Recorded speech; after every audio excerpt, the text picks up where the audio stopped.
A horror story in 500 words. 'Twas the night of Halloween. It was a dark and gloomy Tuesday night, and the hospital hallway was empty, with nurses and doctors busily at their stations, attending to their obligations. Not a single soul in sight. Then the dark green curtain of the emergency room rises to the gust of the wind, and reveals two bodies.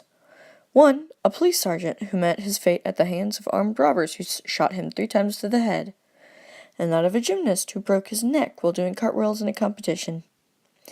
Both these men were alive just a few minutes ago when they were brought in, but now they are lifeless, with eyes open as if they were trying to fend off an invisible force to prevent it from taking their souls. Then along came the sound of familiar footsteps, for it is time for the nurses to make their rounds, and two proceeded immediately to the emergency room, but were stunned after finding out of their sudden death. Personnel and equipment were scrambled immediately in the hope to revive the two. With the defibrillator, they exhausted all means, but their efforts were in vain, for the patients are dead. Just as everyone was about to cover the dead bodies with the blankets, a nurse saw that the window of the room was open, and a bloodied scythe was lying on the floor.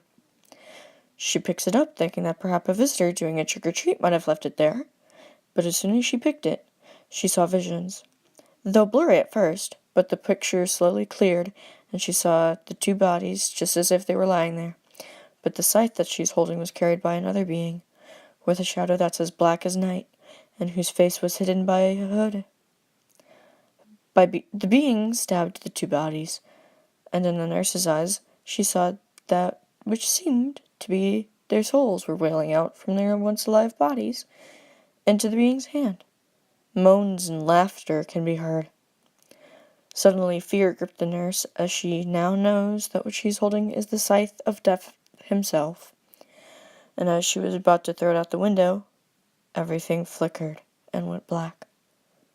Her companions, who saw what is happening, screamed and tugged the scythe off her hands, but it will not budge. Then the door slammed shut, and after a gust of wind, everything went silent.